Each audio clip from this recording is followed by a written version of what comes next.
Welcome to this edition of Ethical Articles. Each week, listeners will have the opportunity to hear an audio version of selected articles from Carnegie Council's team of experts. This week features Carnegie Council President Joel Rosenthal reading his latest article. Sitting on the Sidelines, the global divide on Ukraine.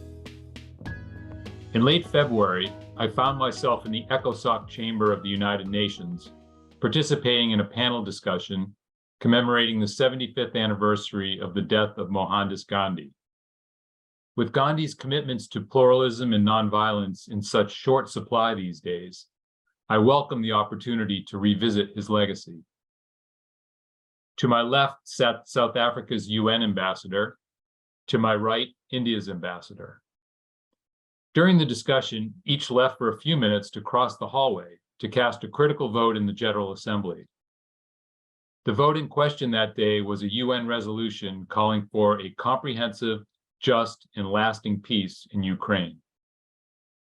The 11-paragraph resolution condemned the Russian invasion, called for an immediate and unconditional withdrawal, accountability for war crimes, and commitment of member states to cooperate in the spirit of solidarity to address the global impacts of the war on food security, energy, finance, the environment, and nuclear security. The final tally was 141 in favor, 7 against, and 32 abstentions. Both India and South Africa were among the 32 who abstained. As these votes were cast, I could not help but notice that Gandhi's legacy had no effect on the realpolitik as practiced by the current governments in India and South Africa, the two places that awakened Gandhi's moral principles and animated his political life.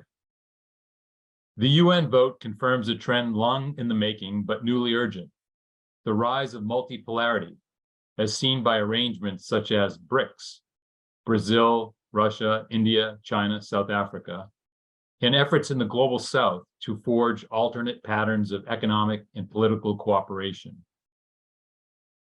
While the United States and its allies see the war in Ukraine as a test of the rules-based international order, other nations see nuance and hypocrisy. While President Biden makes the case for support of Ukraine as a test of democracy versus autocracy, others are thoroughly skeptical of this binary case. As the only American on the panel that day, I was provided a moment of clarity. Much of the world is not with us on Ukraine. I was left with a painful question. How could it be that Russian aggression, war crimes, threats to global food and energy supplies, and nuclear saber-rattling could be answered by abstentions like those of India and South Africa? Those who oppose and abstain from condemning Russia's invasion of Ukraine are hedging their bets in a new chapter of great power politics. Economic interests, principally access to cheap energy, are an important priority. So too are political interests at a time when Russia is fighting, China is flexing, and India is rising. 2 generations since the end of World War II, 1 generation since the end of the Cold War, and following the wars in Iraq and Afghanistan, resentment of American leadership is palpable, both in the halls of the UN and beyond. Russia's invasion of Ukraine exposes a deep and widening ideological divide. While Ukraine aspires to be an open democratic society, Russia under Putin is proudly illiberal. According to Putin, the liberal idea has outlived its purpose. Defeating liberalism has become a central argument in his case for war. But for me, the case for liberalism remains as essential as ever. As Ukraine fights for freedom and a democratic future, the moral dimension of the conflict should not be dismissed. The values of free and open societies, however imperfect, are worth supporting and defending. Yet much of the world seems unpersuaded that a war along this ideological fault line will yield an outcome favorable to them. Through their words and actions, the abstainers have shown us that the ideological case is simply insufficient to gain their support. Where does this leave global security and cooperation?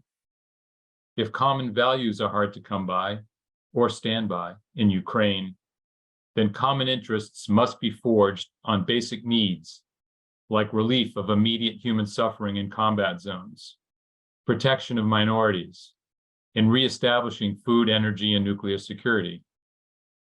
Perhaps this is where the abstainers and the democracy versus autocracy camps can find some common ground and make a positive difference. As the war grinds on and global threats fester, new opportunities will emerge for creative solutions. The abstainers will need to weigh in, if only in their self-interest. Be sure to visit carnegiecouncil.org for free access to this article and other resources analyzing the most critical issues at the intersection of ethics and international affairs.